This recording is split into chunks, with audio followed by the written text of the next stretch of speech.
Hello, my name is Robert Rezebek, and today I am presenting on an environmental justice case that I have a personal connection to.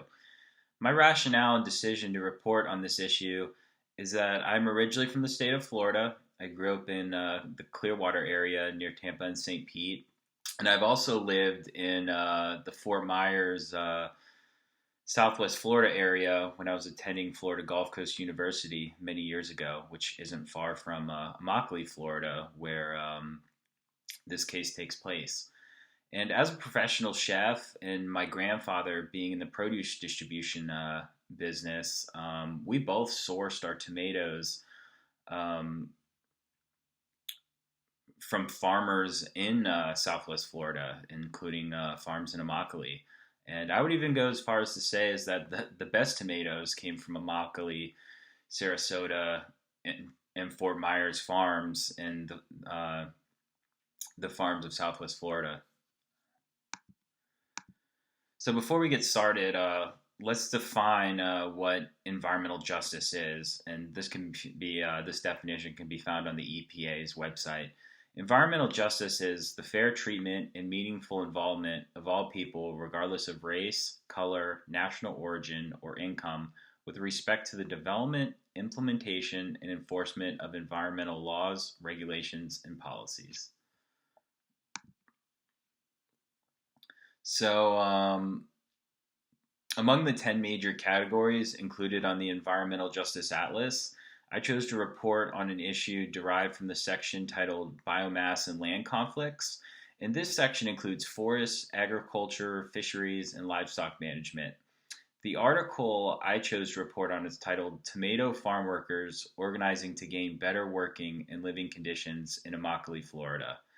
Um, Kind of like a little summary of what the article is about is the coalition of Immokalee workers has been fighting against what they claim is an example of modern day slavery in Southwest Florida. And also, intensive monoculture, or the process of growing one specific type of species of crop in the same field over time, as well as a long history of exploiting workers in the tomato agriculture industry to maintain low prices, has many hidden costs and harmful injustices occurred as well. So, thousands of tomato workers in Immokalee, Florida, and throughout the United States would and can be classified as modern day slaves. Many of them are migrant workers who don't speak English, know their rights, the laws, and people unfortunately take advantage of this. And to kind of give an example of how poor these people are, 2.5 tons of tomatoes a day would have to be picked in order to make minimum wage. Workers are forced to work in poor working conditions. They receive low pay, no benefits. They have limited access to health care. They experience cruel treatment. They have unsanitary living conditions. And unfortunately, they're also victims of physical violence and sexual abuse. And luckily, there are several organizations that have fought to combat this slave labor injustice. One of them is the Coalition of Immokalee Workers, which was founded in 1993 to combat the slave-like conditions experienced by tomato workers. It initiated the campaign for fair food through protests and boycotts of large fast food restaurant companies and grocery stores such as Taco Bell, McDonald's, Burger King, Whole Foods, Trader Joe's, and some of your big name stores and restaurants. Um, this resulted in a 25% wage increase through increasing the price of tomatoes by just a penny per pound. And then in 2010, the Coalition of Immokalee Workers signed an agreement with the Florida Tomato Growers Exchange, forcing stricter codes of conduct, increased safety standards, and accountability measures known as the Fair Food Program. The Fair Food Program has improved working conditions, increased wages, led to numerous other benefits, pushed for educational opportunities, resolved sexual assault cases, cases of workplace violence, etc. And one of the actually, one of the things that shocked me the most was the environmental impact of growing tomatoes in Florida. Um, I didn't realize that Florida tomatoes don't naturally grow in Florida. They require a warm, dry climate with less rainfall, and tomatoes typically obtain most of their nutrients from the soil. Florida's climate is the opposite of this, with heavy annual rainfall, high humidity, high levels of moisture, and poor quality sandy soil that is susceptible to fungus and other infections.